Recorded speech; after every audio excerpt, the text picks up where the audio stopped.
one of the most successful human species ever.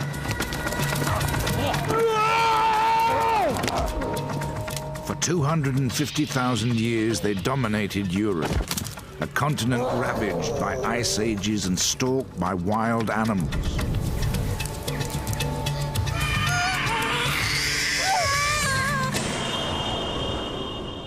Then, 35,000 years ago, they faced the ultimate challenge. The arrival of another human species.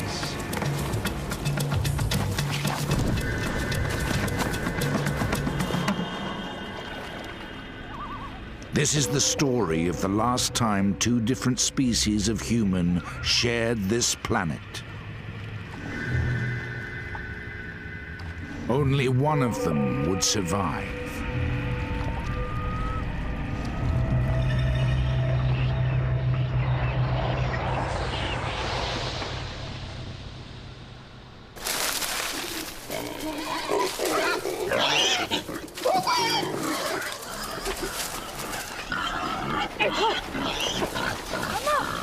It's first light. The daily routine has already begun.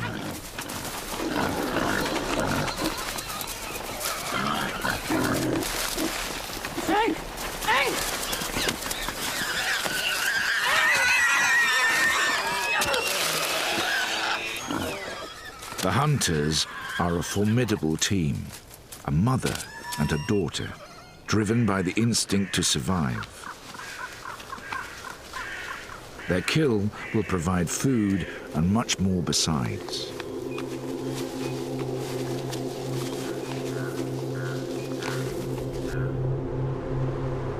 "35,000 years ago, southern France was a cold and unforgiving place to live.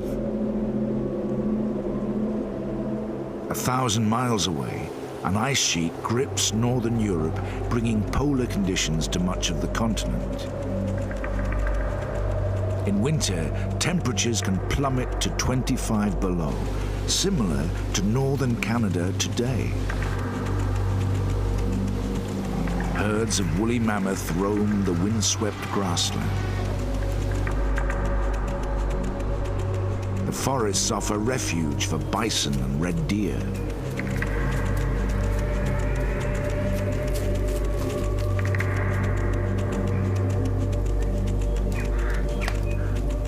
And limestone caves provide shelter for the people of this valley.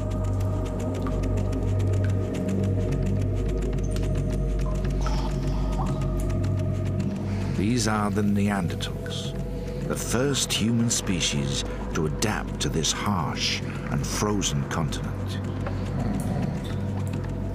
Their lives are among the toughest ever endured by human beings, but they are well equipped for survival here. Their small clan places little stress on the environment. Close ties bind them together.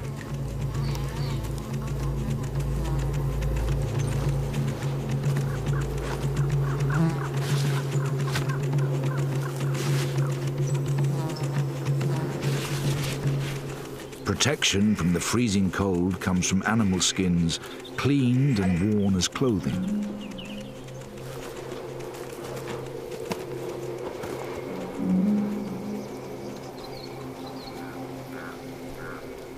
To prepare the skin, the mother first scrapes off fat and sinew with a sharp flint blade.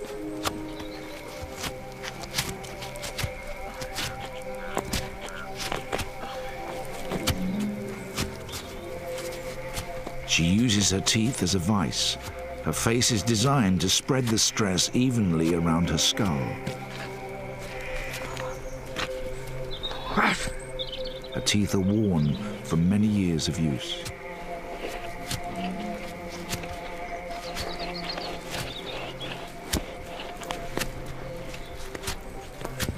There are only 2 women in the clan.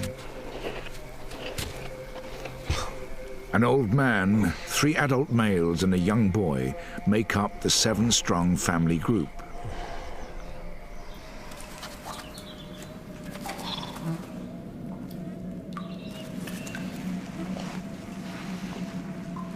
This cave is the center of their world. Within its walls, they sleep, eat, butcher meat, and even defecate.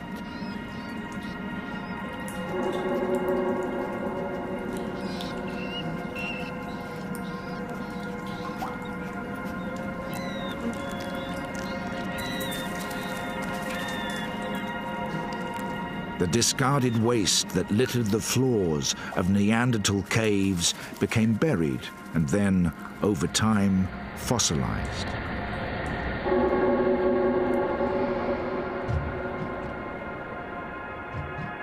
It has become priceless evidence that has revolutionized our vision of the Neanderthals.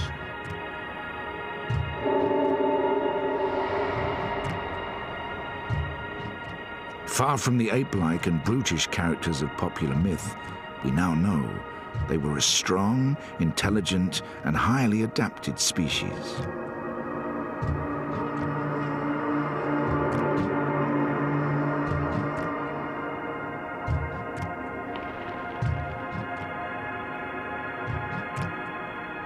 The latest scientific techniques have revealed incredible details about their lives.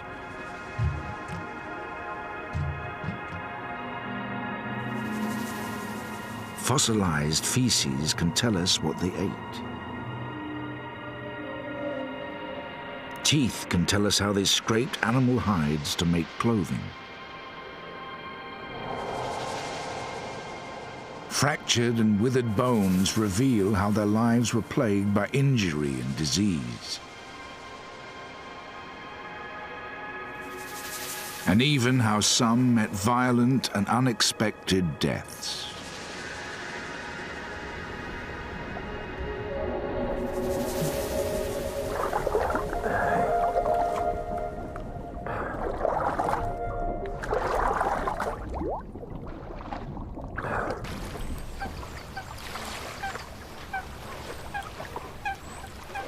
Two generations divide the old man and the young boy, but they have one thing in common. In this harsh climate, they are the most vulnerable.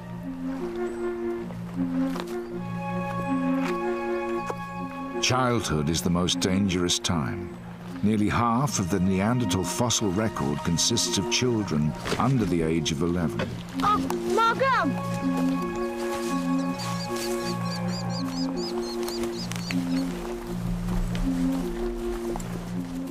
At 5 years old, this boy has only just been weaned from his mother's breast. Yet his brain is the size of a modern-day adult.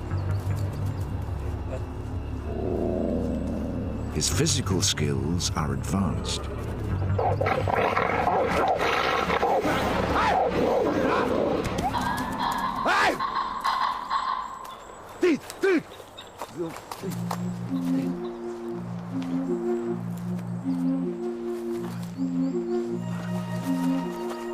It's just as well. In an environment like this, you either grow up quickly or you die.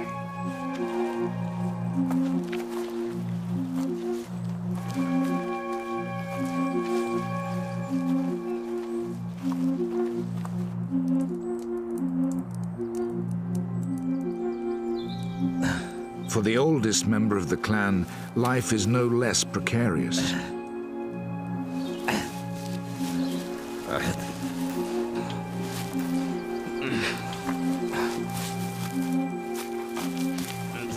He's 43 years old, but injury and exertion have broken his body, hastening old age.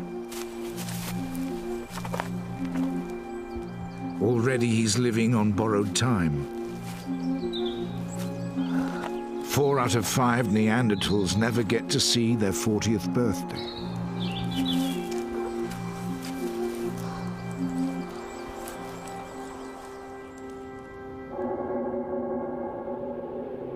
The bones of a man aged about 40 were unearthed in the Shanidar Cave, Iraq, in 1957. Scars on his ankles and ridges on his kneecaps reveal he was already crippled with arthritis.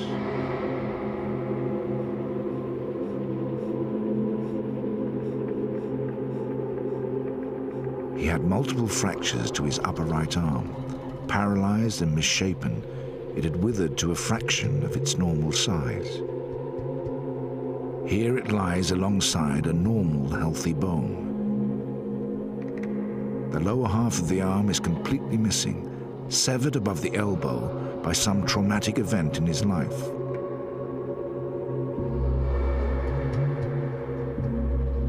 Close examination of his skull reveals the cause of these injuries. It's almost invisible to the naked eye, but the left side of his skull shows signs of a serious fracture. The subsequent brain damage would have paralyzed the right side of his body and may have blinded him in one eye.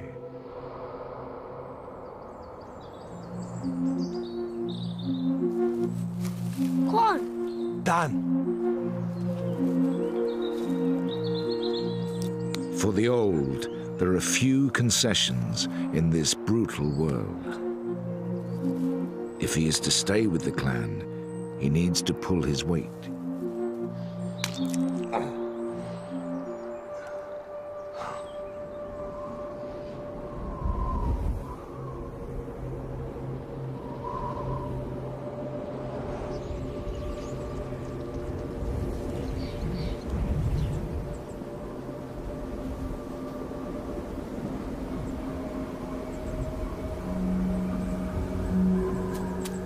Neanderthals are a territorial species. This clan's territory is around 27 square miles, the range of an average day's hunt.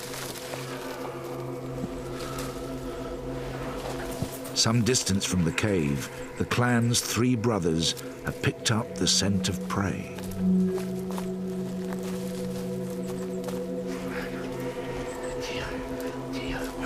The oldest brother is the leader, the strongest and most experienced. He orchestrates the hunt.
These deer are in their prime.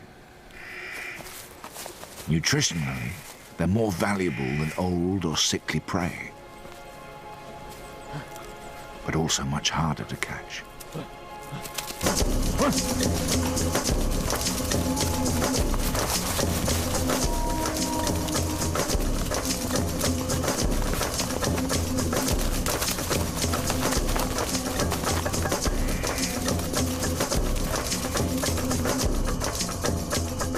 The Neanderthals' world was much smaller than the one we know today.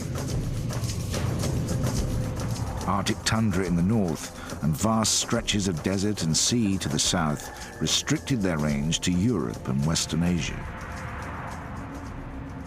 Even at their peak, it's estimated that as few as 100,000 Neanderthals may have lived within this border.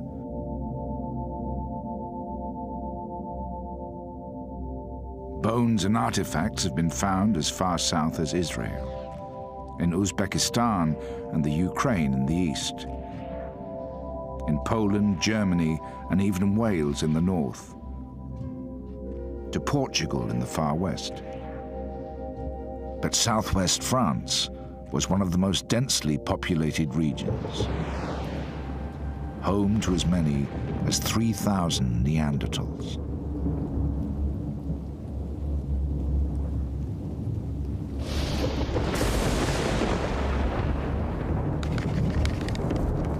hunt has not been successful. Darkness has fallen and the men are stranded on the edge of their territory. If they are to survive a night away from their cave, they must make a fire.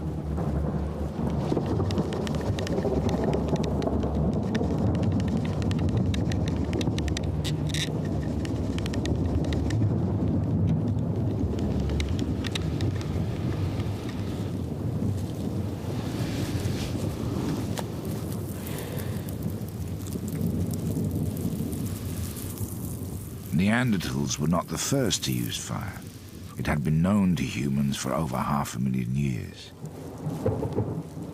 But their skill in harnessing it is key to their survival in this frozen continent. Fire provides warmth, of course. At night, temperatures can fall by 10 degrees. But in the open, fire is also their main means of protection.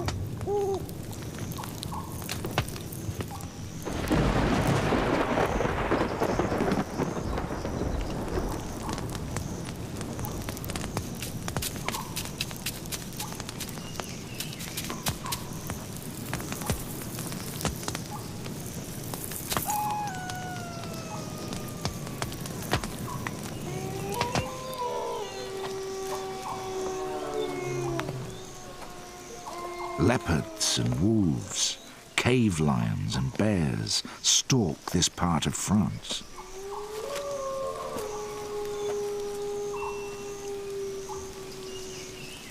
Neanderthals are not just the predators, they are also the prey.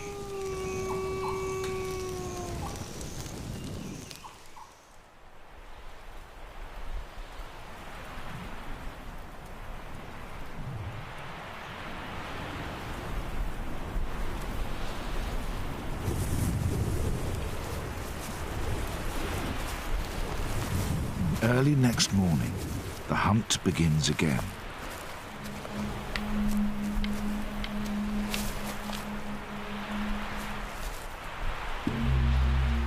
This time their target is neither deer nor bison.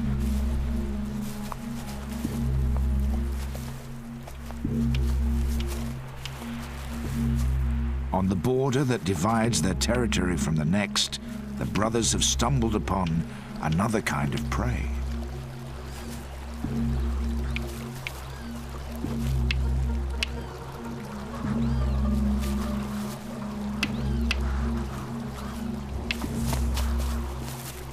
One more precious to the long-term survival of their clan.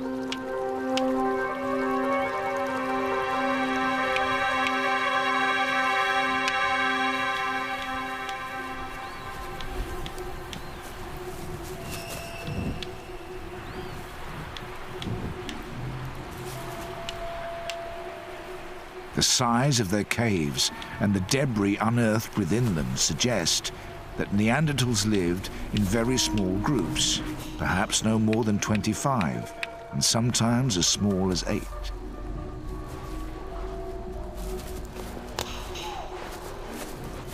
Small enough to avoid putting pressure on scarce resources, but too small to ensure the survival of the species without some interaction with other groups.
By kidnapping a second adult female, the clan has doubled its opportunities to breed and therefore its chances of survival.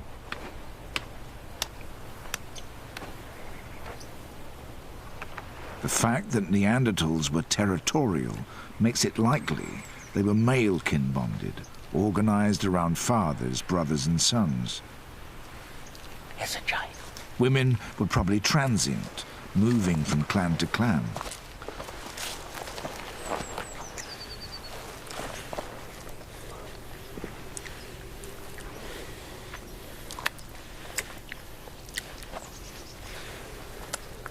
To have survived as long as they did, Neanderthals must have exchanged women.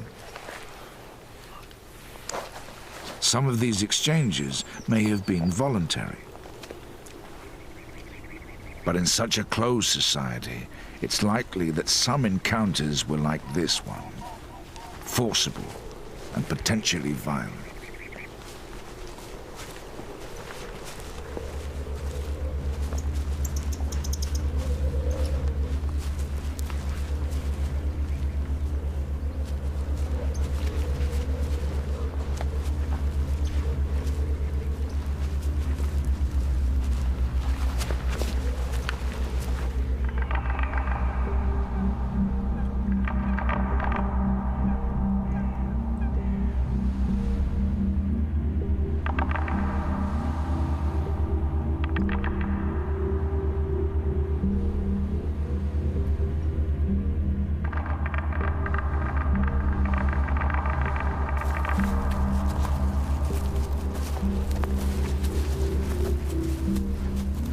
The men returned to the cave after 3 days hunting. Aquí, este chaval.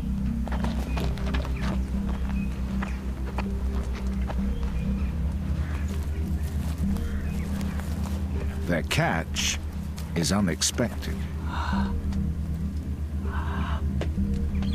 Margo.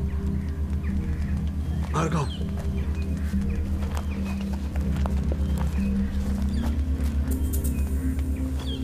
To the dominant female, the newcomer poses a threat to her position in the clan. She must quickly assert her authority.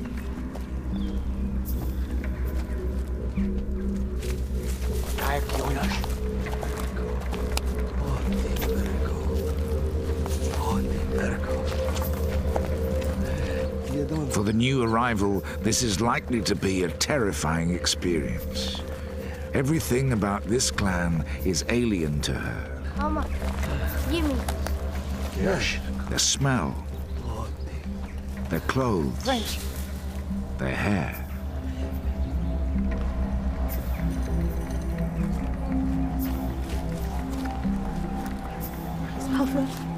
Even their language.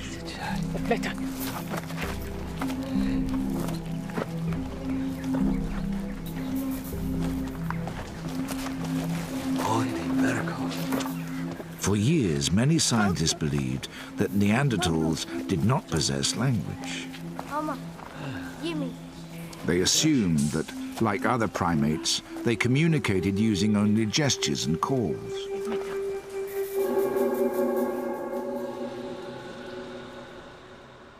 Until quite recently, research on Neanderthal skulls supported this idea, suggesting that their mouth and throat were so different from ours that they probably couldn't speak as we do.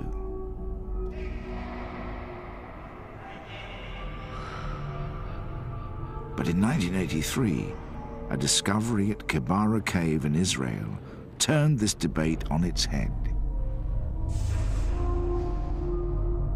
These 3 tiny fossils make up a bone called the hyoid. They sit in the throat, holding the muscles and flesh of the vocal mechanism in place. The Neanderthal hyoid is almost identical to ours and is the most compelling evidence yet that their throat was designed for speech. It may well have been more limited than ours, but it now seems certain that Neanderthals had a language of their own.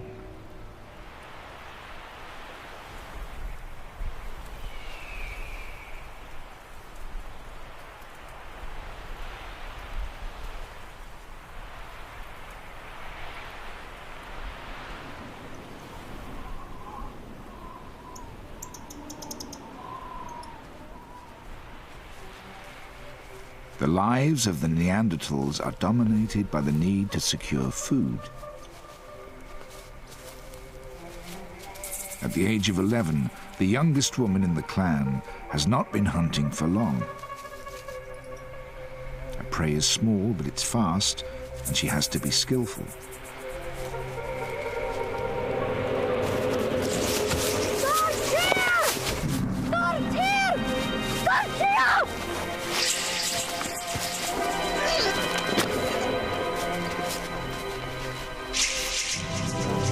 The next decade or so will be her prime hunting years, assuming, of course, that she lives that long.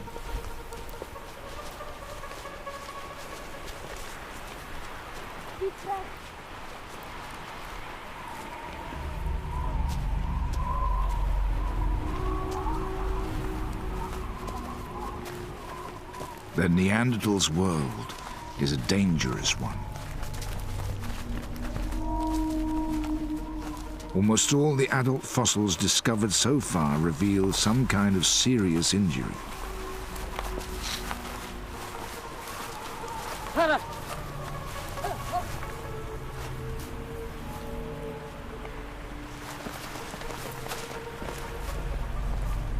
Wild animals provide one threat.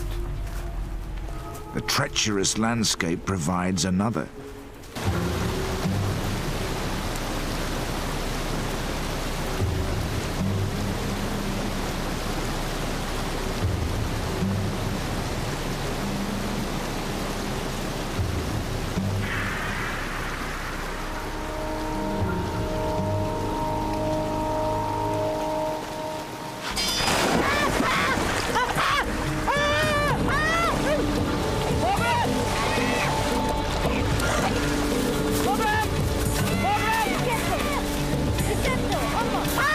Meltwater from snow has swelled the volume of the river.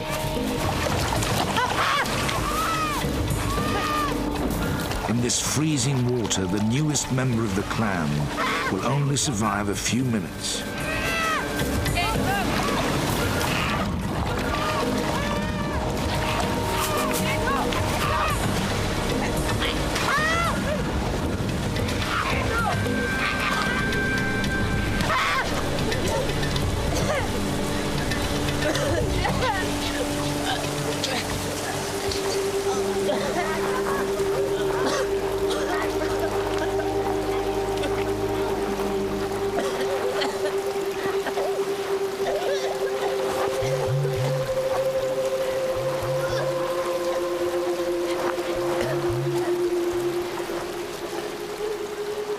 This rescue has a selfish motive.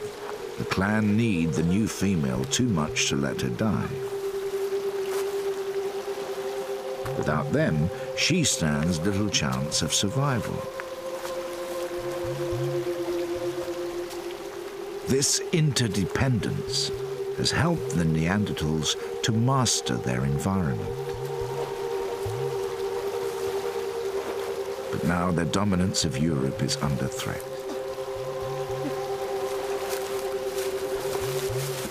In the last few thousand years, a new species has arrived here.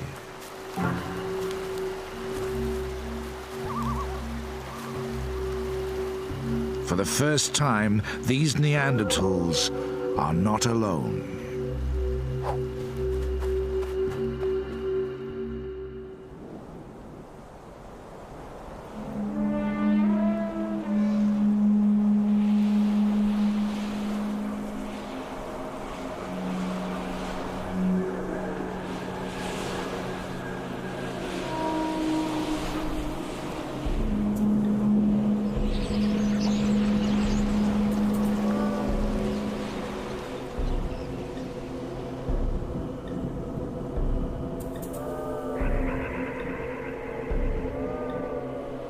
The men have returned to the hunt.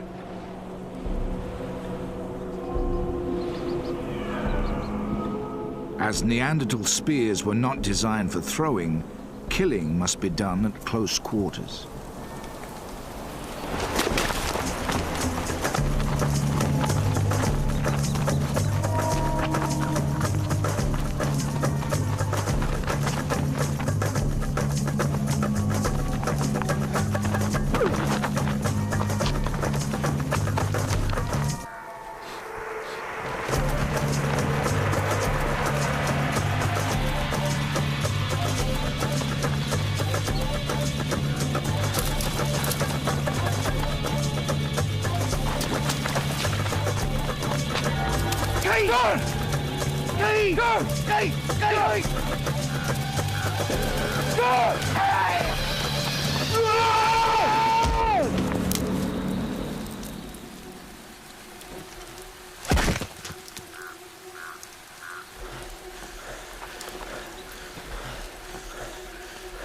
Driving the deer over a cliff makes it less likely that the men will injure themselves.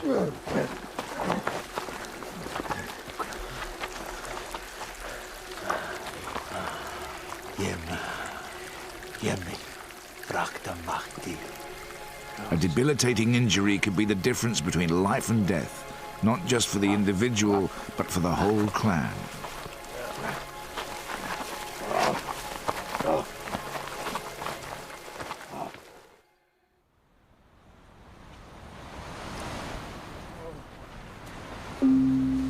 All that remains is to carry the kill the 6 miles back to the cave.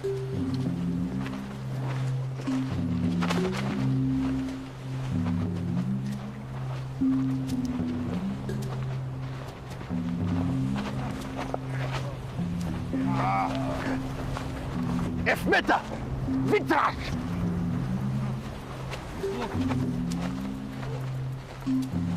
But Neanderthal bodies are powerhouses. They've evolved to take this kind of strain.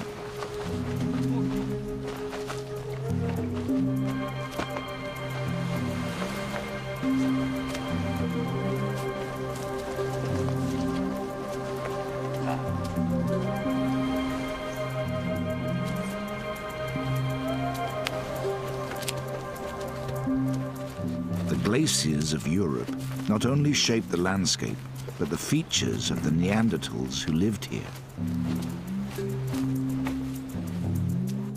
Their bones grew strong in direct response to the stress they were subjected to. The walls of Neanderthal leg bones are particularly thick. Joints around the elbow, hip and knee are also enlarged. Shaped by the habitual pressure of living life as a Neanderthal, they also show signs of bowing. Seen in contrast to the modern leg beside it, Neanderthal bones are not just thick and bowed, they're much shorter than our own.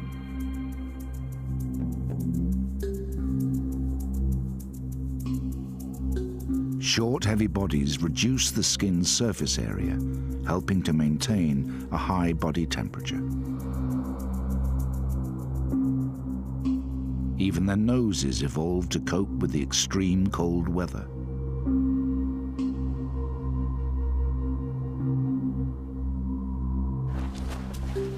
Their nasal cavities are larger than our own and contain extra capillaries and mucus to warm and moisturize the air, preventing damage to fragile internal tissue.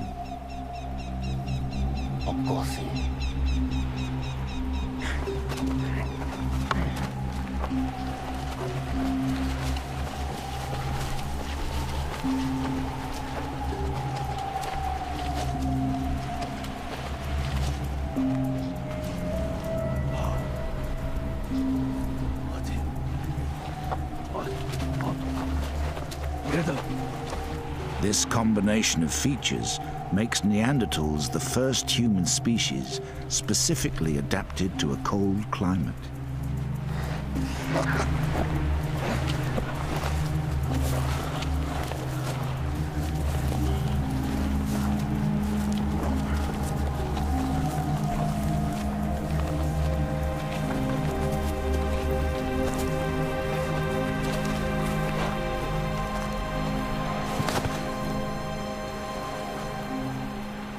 To our eyes, their faces may look ugly, but they are a triumph of evolutionary adaptation.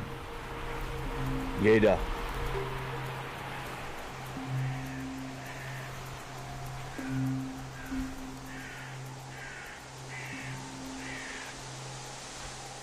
Now, the Neanderthals face a threat for which evolution has not prepared them.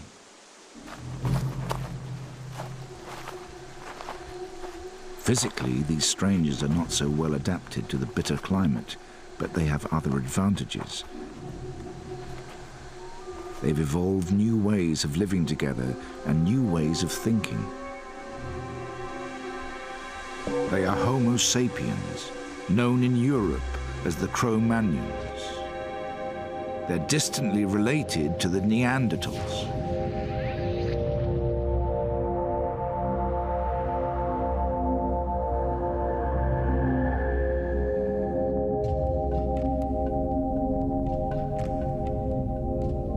One and a half million years ago, a human species called Homo erectus emerged from Africa into Asia and later into Europe.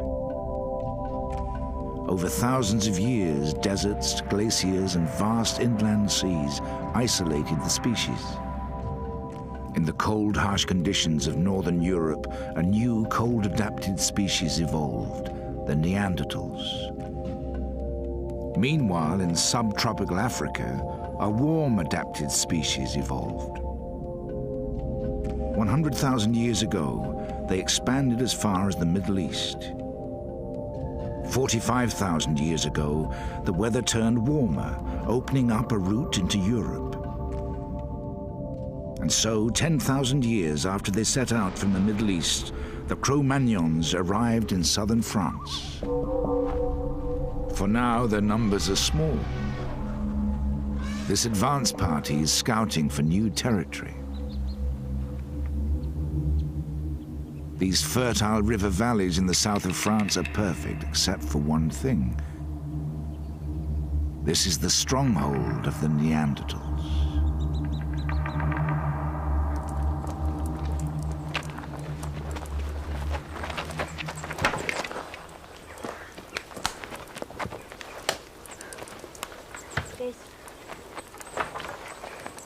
The fresh kill is a welcome sight.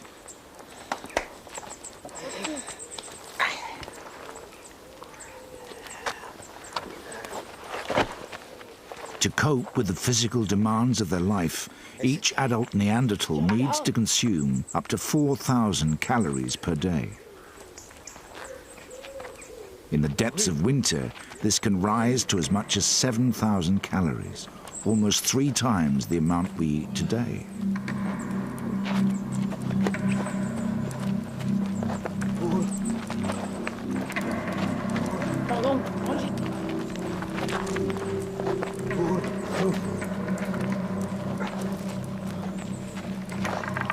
As he makes the first incision, the eldest brother stakes his claim. An adept butcher, he uses a razor-sharp flint to slice through the deer's belly.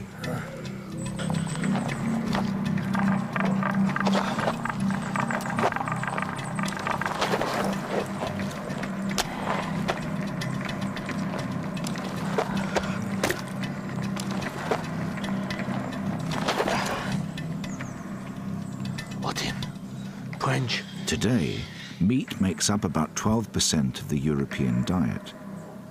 The Neanderthal diet was very different. By analyzing ground-up pieces of bone, we can tell a lot about what Neanderthals ate. Extremely high levels of carbon and nitrogen confirm that meat made up the bulk of their diet. Fossilized feces, known as coprolites, support this view.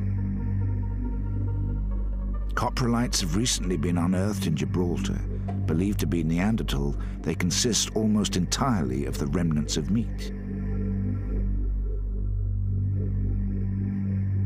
The meat has been well digested, suggesting that Neanderthals' bodies evolved specifically to cope with such a diet. Scientists now estimate that 85% of a Neanderthal's food was meat, on a par with carnivores like wolves. No part of this animal will be wasted. The skin will be worked to make clothing. Sinew will be dried and used as rope. The skull will be smashed open to get at the brain, the tongue, and even the succulent eyeballs.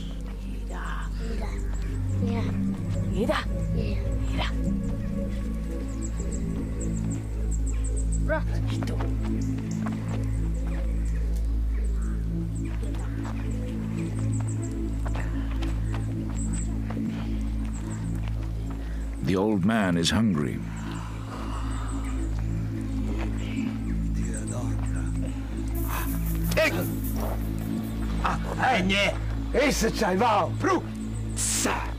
But his position within the pecking order means he has to wait his turn.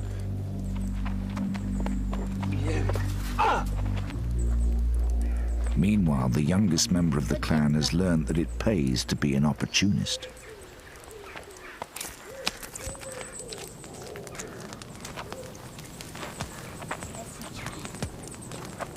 Inside the cave is a dumping ground, where the younger brothers butcher the deer.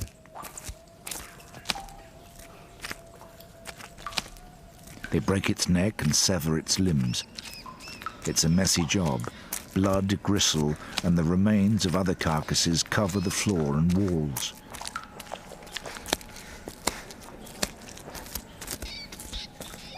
But better to do it here than outside, where the smell of fresh meat could attract predators.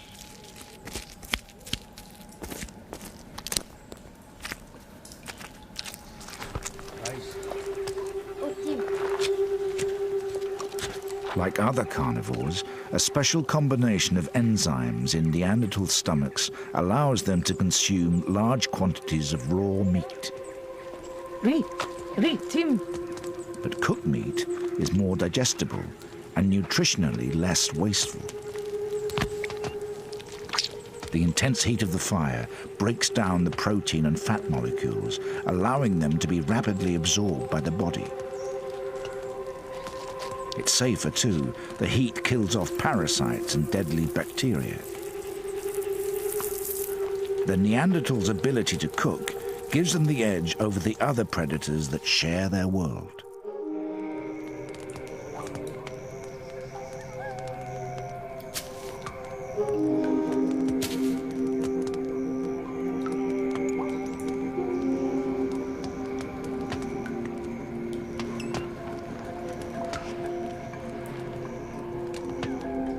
Grooming is the glue that bonds the clan together. It's a form of communication, demonstrating loyalty, affection, and trust.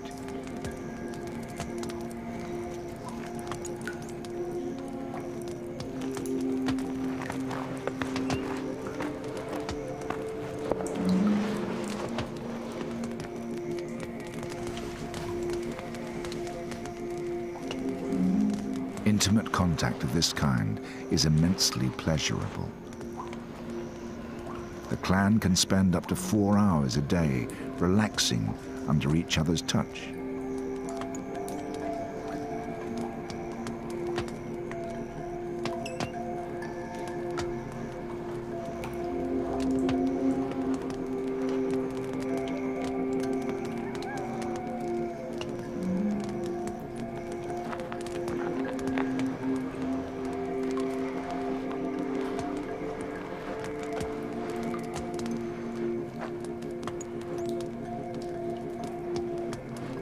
These strong emotional ties have forged the clan into a resilient, self-sufficient unit. This unit has ensured their survival until now.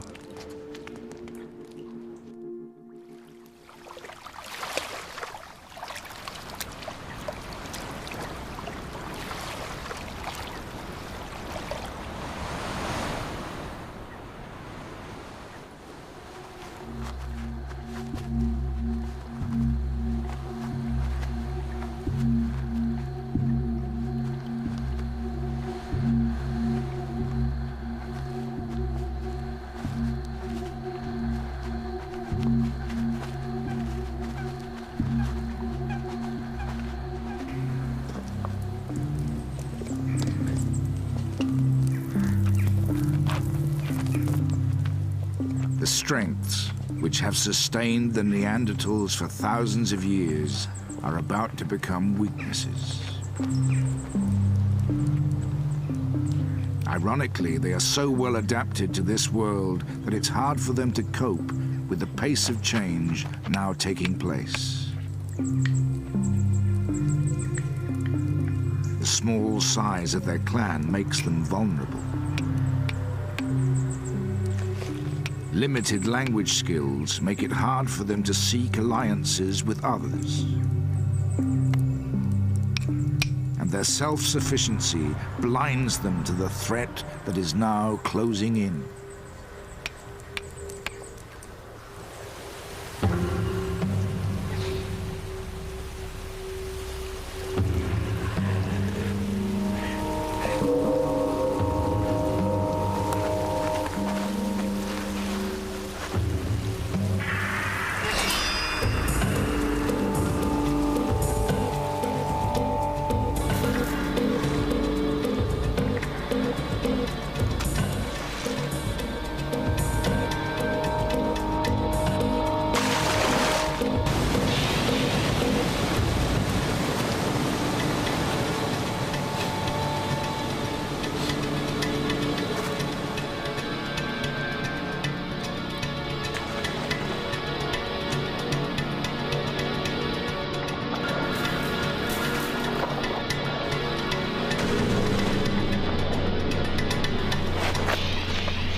Suddenly, two human species stand face to face. How will they react to each other? In this harsh world, is it possible for them to coexist? A fight for survival is about to begin.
They were one of the most successful human species that ever lived.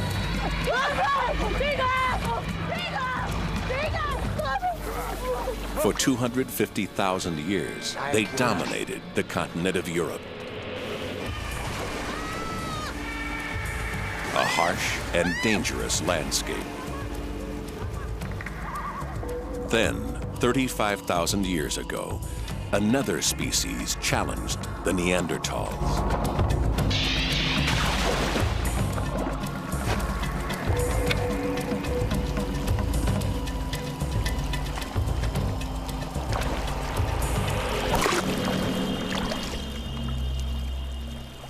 In this evolutionary contest, there will be only one winner.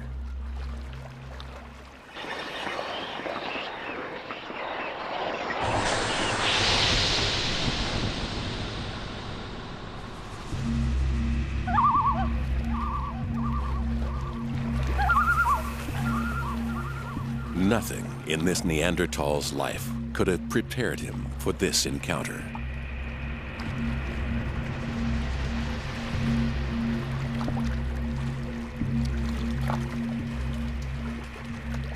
The stranger doesn't just look different. He thinks and acts in ways which are quite alien to a Neanderthal. He is a new species of humanity.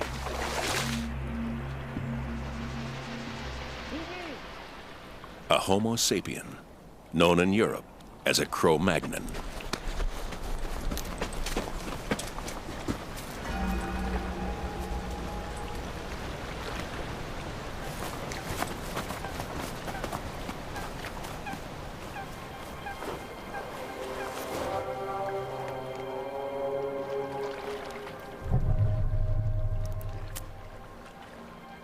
Seeing is one thing. Comprehending is another.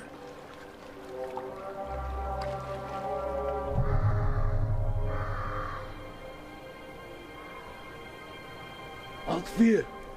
Vier. Vier. Halt. Cool.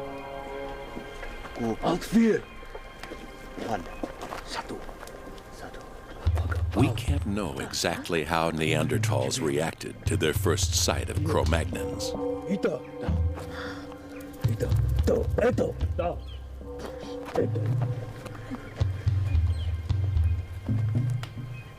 Here.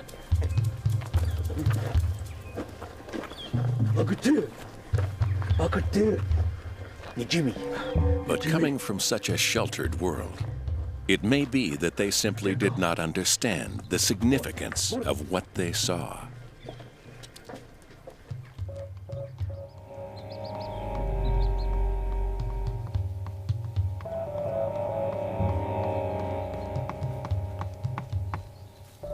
For now, what preoccupies the clan is the onset of winter.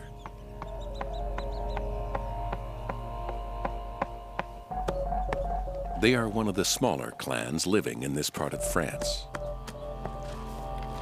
The old man and the young boy, 3 adult men and 3 women are the entire family group. All of them will need to play their part if they're to survive the next few months.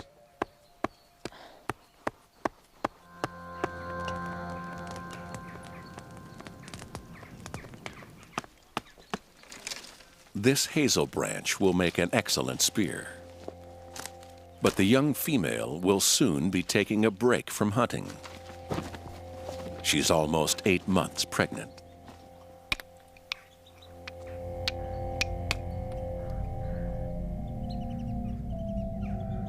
The Neanderthal toolkit consisted of around 6 types of tool, all geared to more specific tasks than those of earlier humans.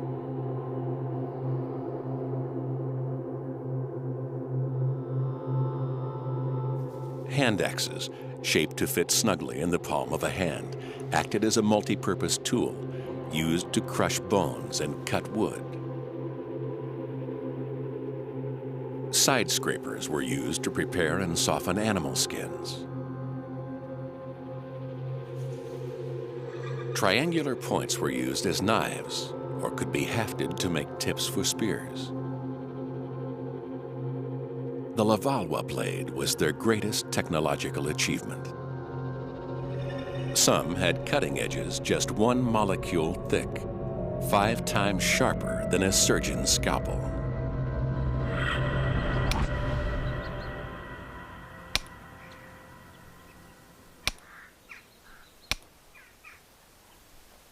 Within the clan, tool-making skills and knowledge are passed down from one generation to the next.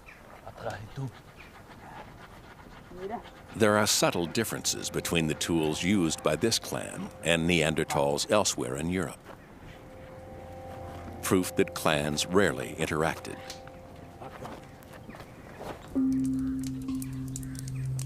The dominant female strengthens her spear in the flame. It's an effective weapon, but not a new one. It's been around for 500,000 years, even longer than the Neanderthals themselves.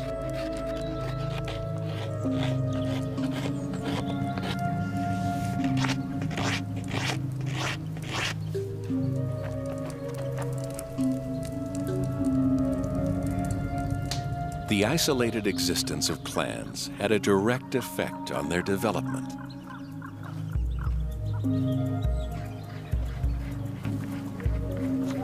Limited interaction meant there was little chance to exchange new ideas and techniques.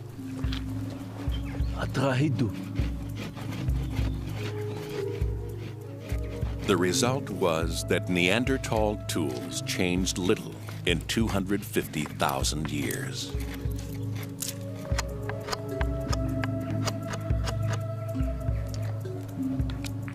The dominant male uses tree resin to fix the point to the shaft of his spear, and sinew to bind it. It's a sophisticated weapon, capable of lacerating the thickest hide, but it's too heavy to throw very far and exposes him to the dangers of close-quarter hunting.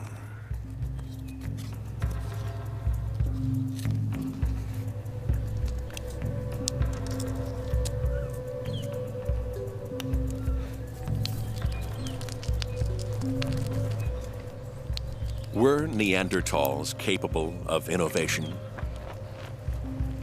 Did they have the cognitive skills to develop new ways of doing things? Buried in the archaeological record is tantalizing evidence that they did. 35,000 years ago, a remarkable transformation took place. Neanderthal tool-making techniques began to change. As well as stone, they started to use antler, bone, and even teeth. For the first time, they began to make not just tools, but decorative items like jewelry. Some scientists believe that this is evidence of a revolution in their thinking. But it may be too convenient that this great leap forward coincided with the arrival of the Cro-Magnons.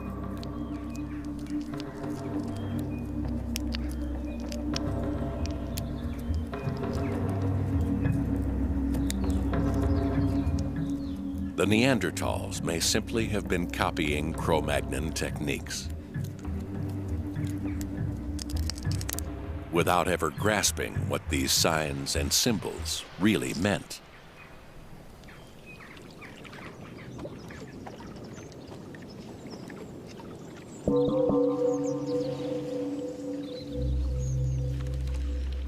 The Cro-Magnons possessed a weapon more powerful than anything the Neanderthals had devised. A brain which, while no bigger than a Neanderthal's brain, was capable of new ways of thinking.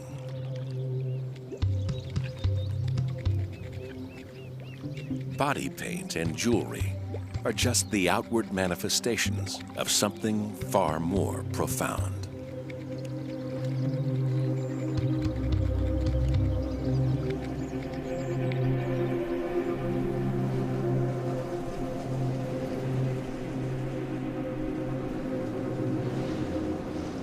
Winter has arrived.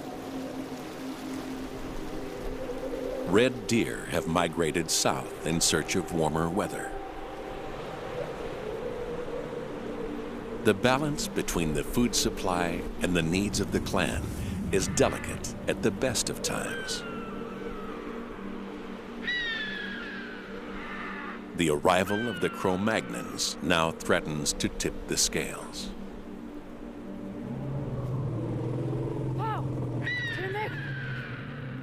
Food has become even more scarce.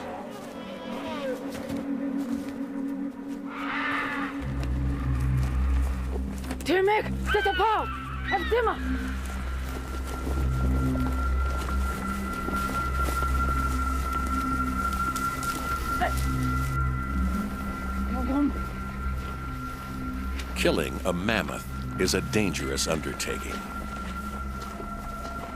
For these women, one of them heavily pregnant, the risk is too great.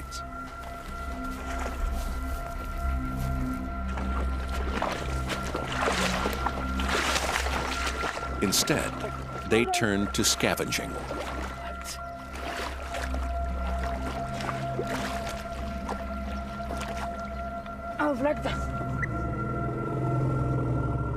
Scavenging meat is not ideal. An animal that's been dead for some time can harbor dangerous bacteria.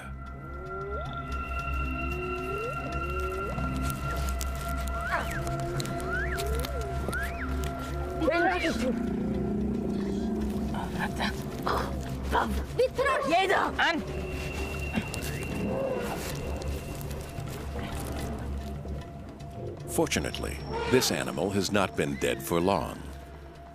The freezing water has helped to preserve the meat. The women will use fire to thaw it out.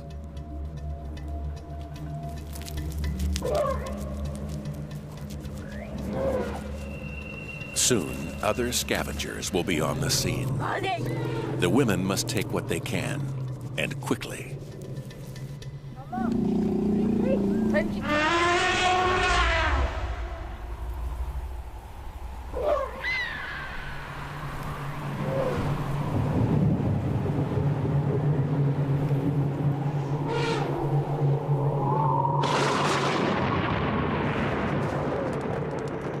As day turns to night, temperatures plummet below zero.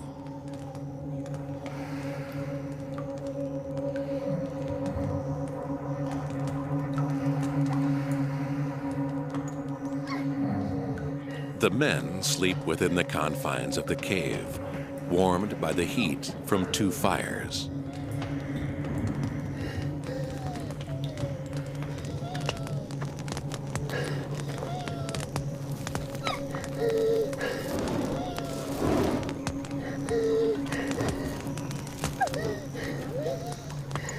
But for the clan's women, there will be no rest tonight.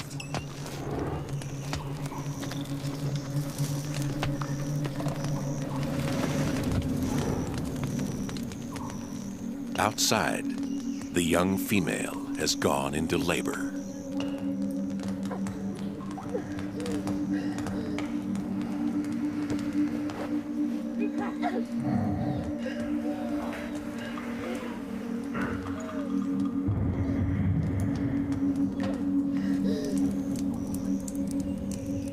This is a dangerous time for her.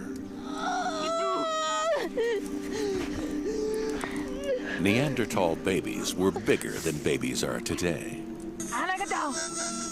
Fortunately, Neanderthal women had childbearing hips. The size and structure of their pelvis even makes it possible that they had a larger birth canal than women today.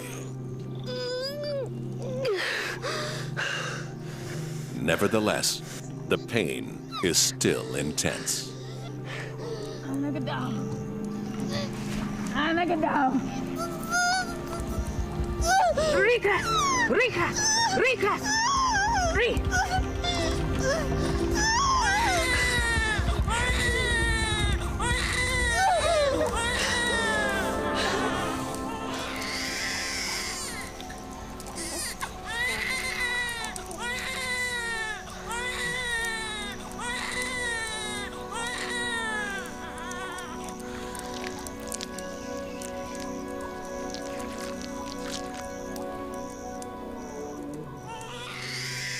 The baby has been born safely.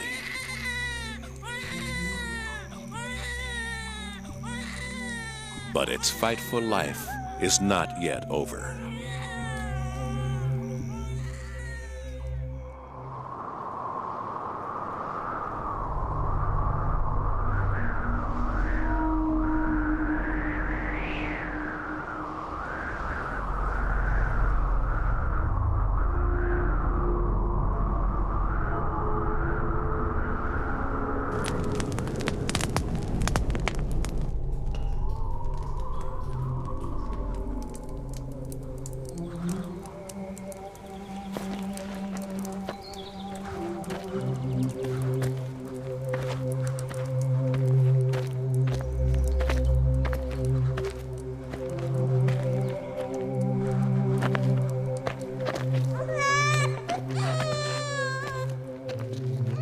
The baby has arrived in the depths of winter.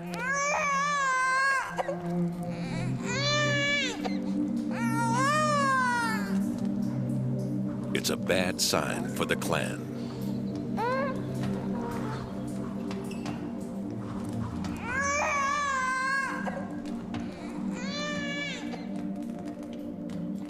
The new mother will breastfeed her child for the next 5 years.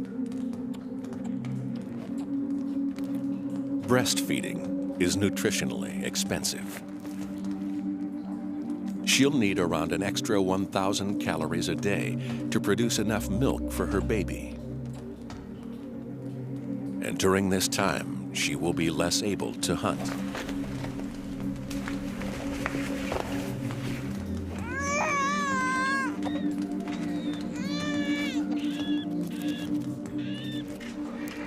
The group will have to provide for her.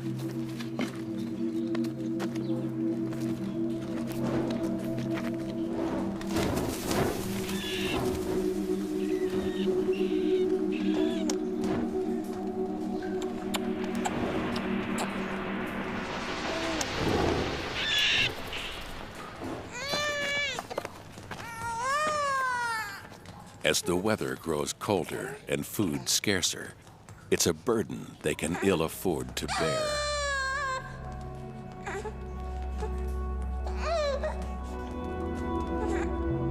Nearly half of Neanderthal children died before reaching adolescence. Fragments of skeletons and skulls, many with their adult teeth still not descended from their gums, make up much of the fossil record. Defects in their dental enamel suggest that starvation was one of the greatest killers. But it's the remains of babies that provide the most poignant evidence of how harsh life was. Tiny skeletons have been found in shallow pits, suggesting that their untimely deaths were mourned. However, at a site in Israel in 1983, the skeletons of 2 babies were discovered among animal carcasses and waste, implying that they were not valued and may not have died of natural causes.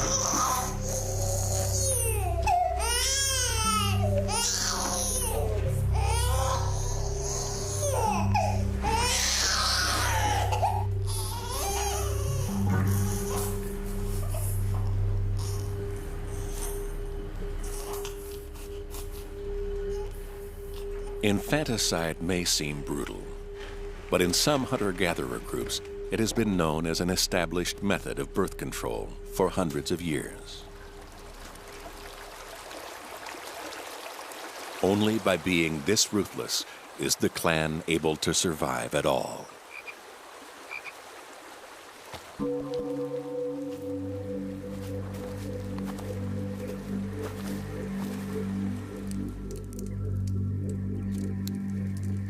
Now, the balance between life and death is becoming even more fragile.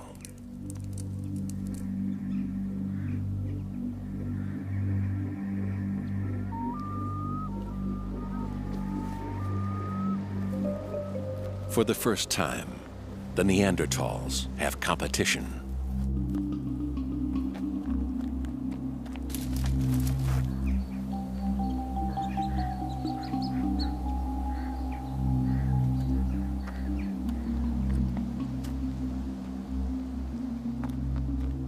The Cro-Magnons have different strategies for survival.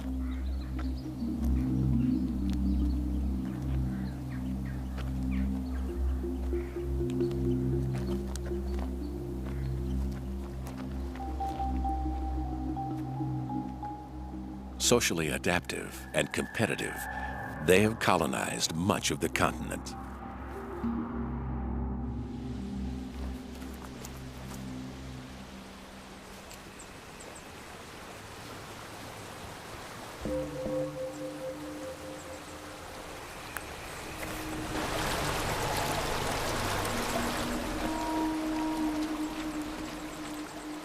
Small and self-sufficient, the clan is unlikely to seek confrontation with the Cro-Magnons.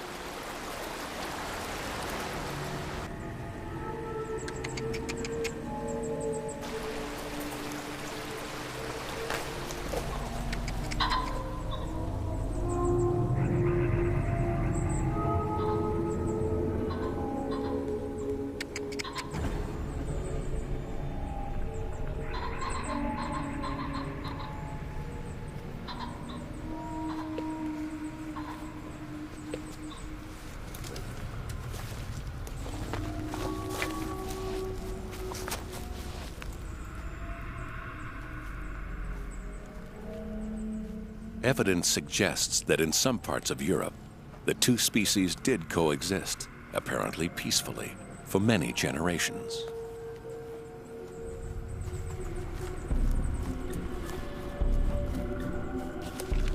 However, in this part of France, the shift from Neanderthal to Cro-Magnon settlements was much more dramatic.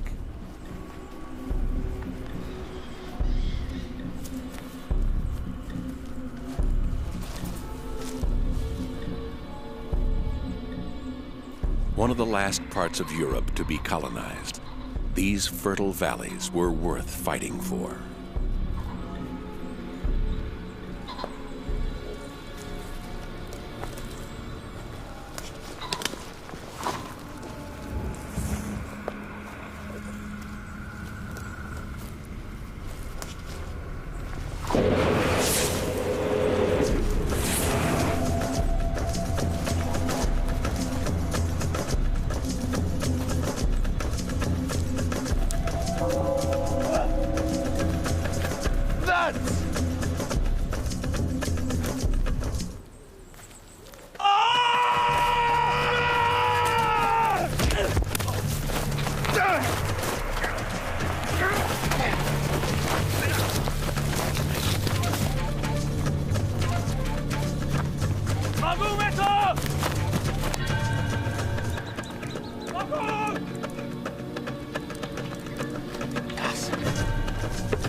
Malcolm!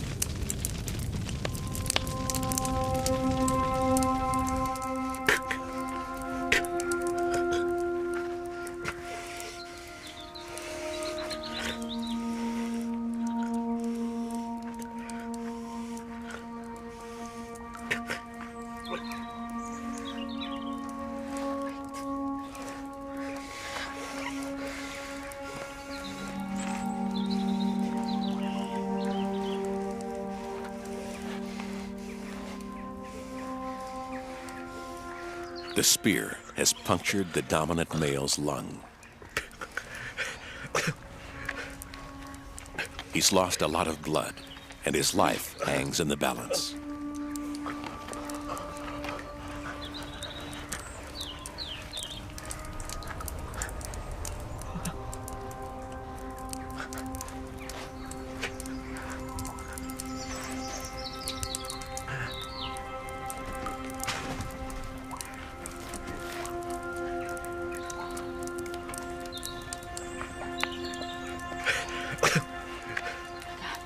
The clan rallies around him. Their whole future is at stake.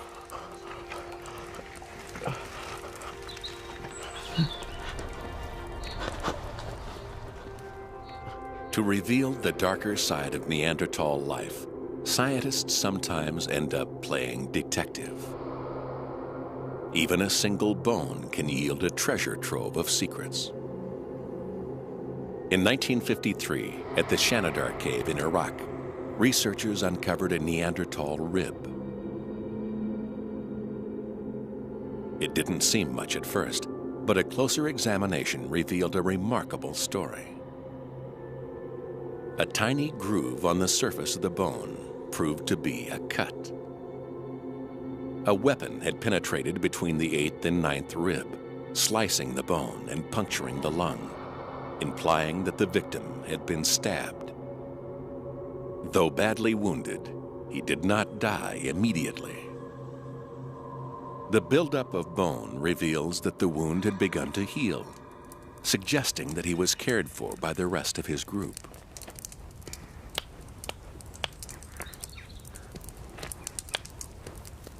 The members of the clan know a great deal about the healing properties of plants. Sphagnum moss is used to disinfect the wound. Comfrey leaves promote the growth of bone. Both grow close to their cave.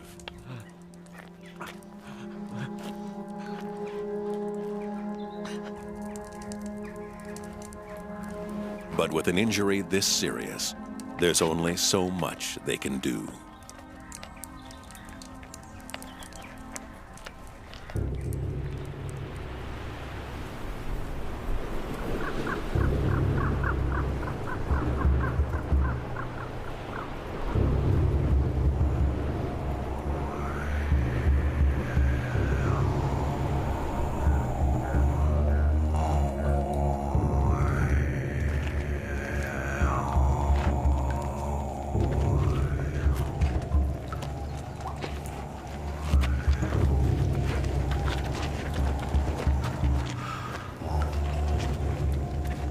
Three weeks have passed.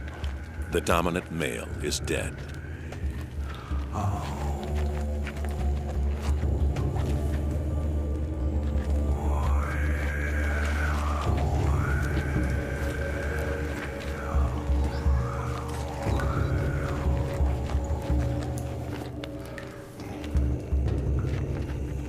We cannot know for certain whether his clan experiences a sense of loss or grief.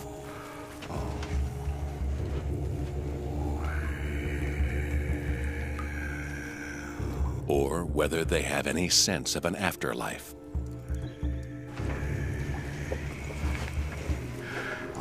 But their treatment of their dead relative reinforces their humanity.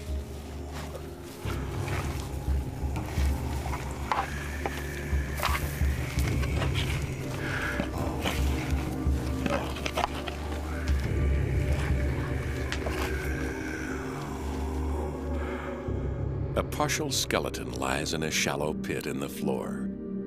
His right arm folded over his chest, his left hand on his stomach.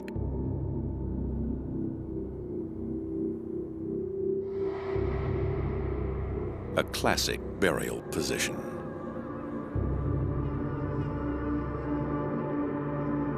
This body, found in a cave in Israel in 1983, has been the subject of much debate. Scattered around him were animal bones and teeth. Some scientists claim this is evidence of ritual. In another grave in Iraq, traces of pollen suggest that flowers might have been placed in the grave. But these claims are controversial. These grave goods may just have been debris that littered the cave floor. Neanderthal burials may simply have been a practical way of disposing of the dead.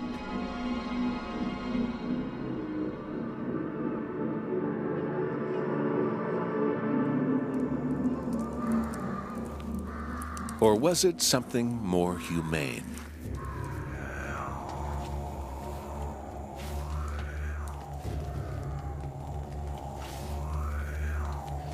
Inside the cave, the body would have remained close to the clan and safe from scavenging animals. With their leader dead, the dominant role now falls to his younger brother. He faces a tough choice. To remain in the cave and risk further confrontation with the Cro-Magnons. Or to leave behind the center of the only world they've ever known.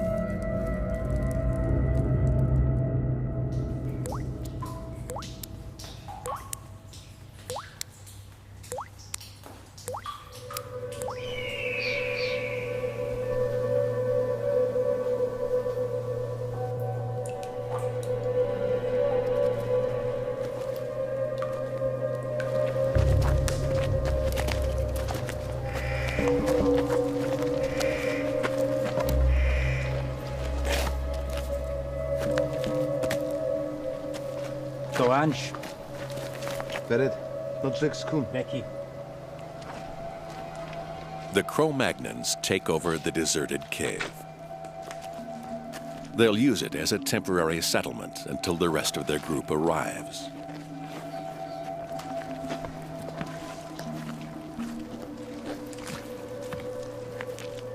The fossil record shows that Cro-Magnons took over Neanderthal sites and made them their own.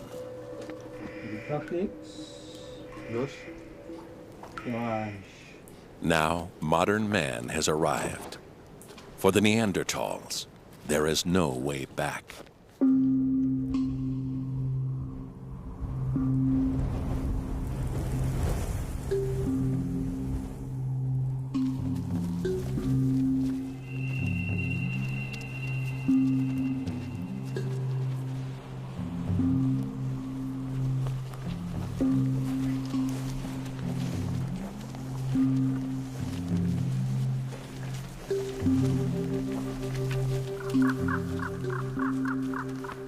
The clan has been driven west toward the coast, out of the path of the encroaching Cro-Magnons and toward the very edge of Europe.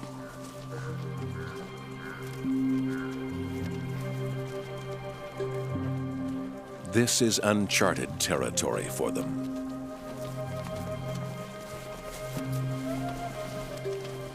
And the further they travel, the more vulnerable they become.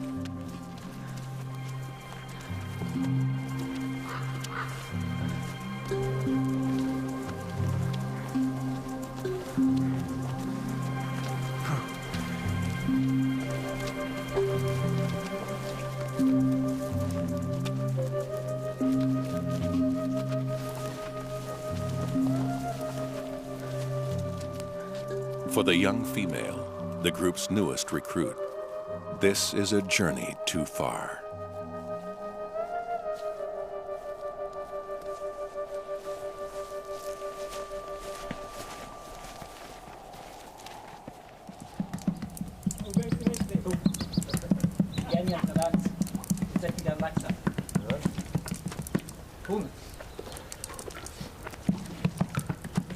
Physically, the Cro-Magnons are less well adapted for life in this cold climate.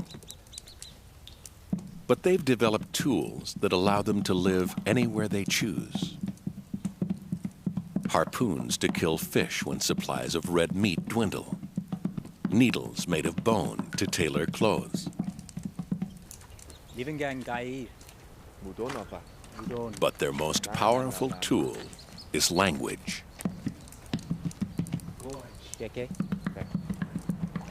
Unlike the Neanderthals, the language of the Cro-Magnons is rich and more complex.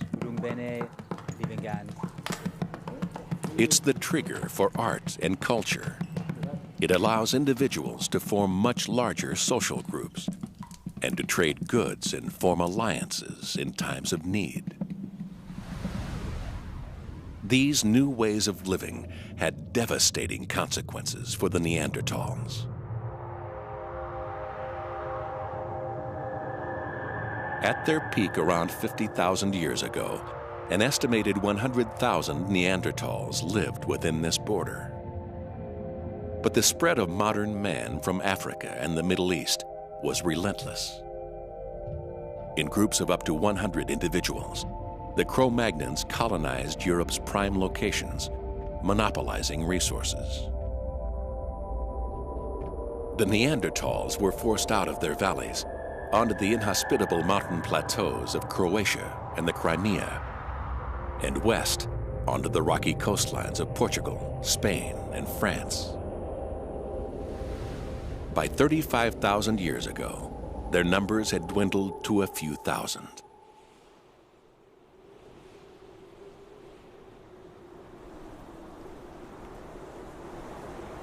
Here on the high ground, there is little vegetation to support animal life, little water, and no natural protection from the weather.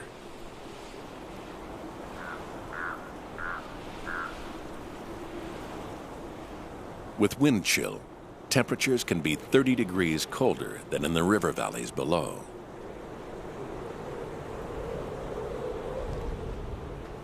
With their short, sturdy bodies, Neanderthals are physically more able to survive here than Cro-Magnons.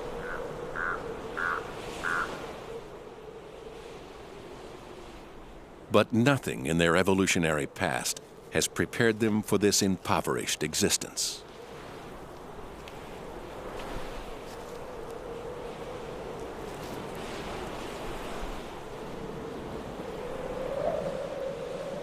They need to eat, but cut off from their territorial hunting grounds, they find it harder to hunt prey. They need to maintain their population, but cut off from other Neanderthal clans, they find it harder to reproduce.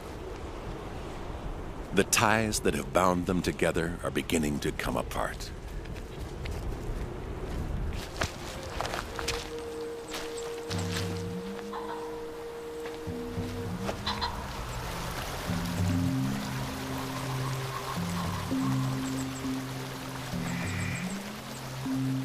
Strong, close-knit, isolated, self-sufficient. These are the qualities that sustain the Neanderthals through repeated ice ages.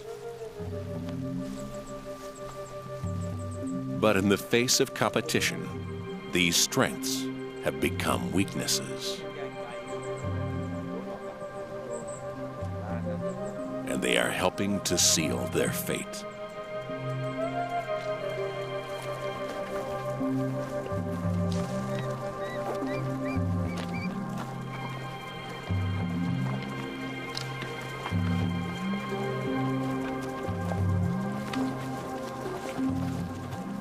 When the end finally came, it wasn't genocide or even a natural disaster.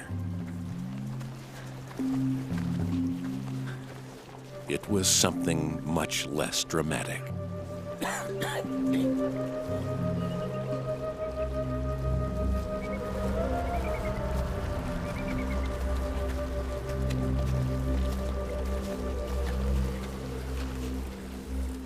Neanderthals were simply outcompeted by a species which came up with better strategies for survival.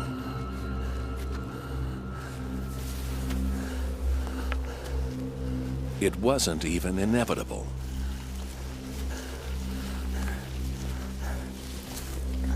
Had Neanderthal birth rates been only 2% higher, or their mortality rates 2% lower, they might not have become extinct at all.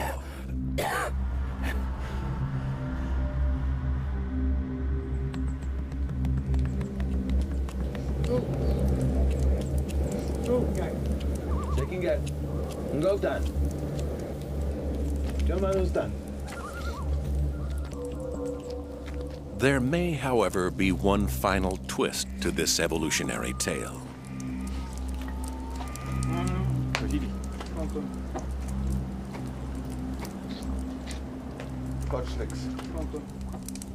Physically and culturally, the Neanderthals and Cro-Magnons were worlds apart.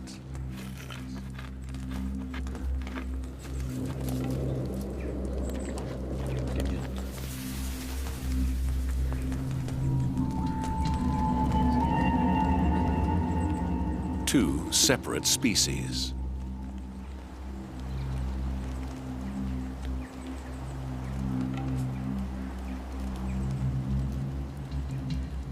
But both human and motivated by the same needs and desires.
Were Neanderthals and Cro-Magnons similar enough to want to mate?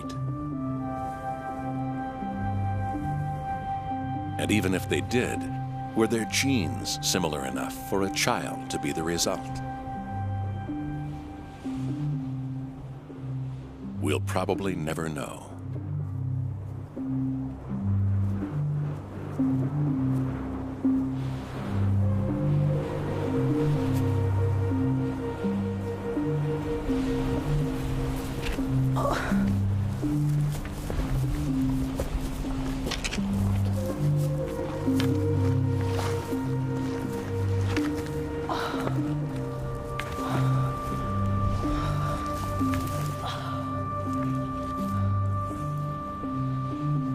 But one tantalizing piece of scientific evidence keeps us guessing. In 1998, in Portugal's Lapido Valley, archaeologists unearthed the remains of a 4-year-old child. Its body had been stained with red ochre and buried in a shallow pit. Deer teeth and a pierced shell were found close to the child's body. Small front teeth and the pointed chin seemed to confirm that this was a Cro-Magnon child. But the rest of the skeleton tells a different story. The limbs were short and strong, like those of a Neanderthal. Yet the Lapido child died about 3,000 years after Neanderthals are believed to have become extinct. Could this child be a hybrid, half Cro-Magnon and half Neanderthal? Scientists are still undecided.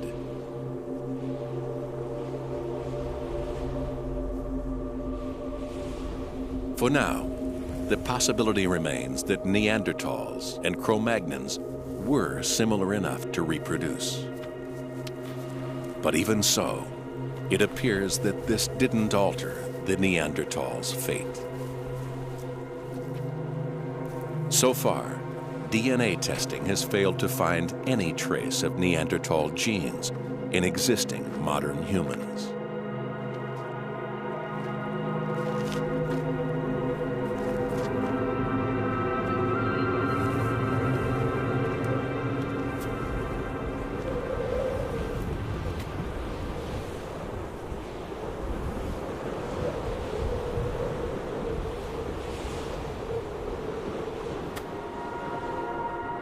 Around 30,000 years ago, in the remote outposts of southern Spain and Croatia, the last Neanderthals died,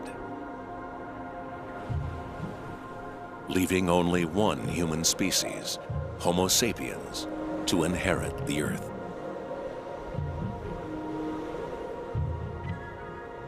We've outlived the Neanderthals by less than 30,000 years. They survived 250,000 years, enduring the harshest climate the world has ever known. And yet, when the time came, like so many species before them, the Neanderthals too became extinct. Our staying power has yet to be tested.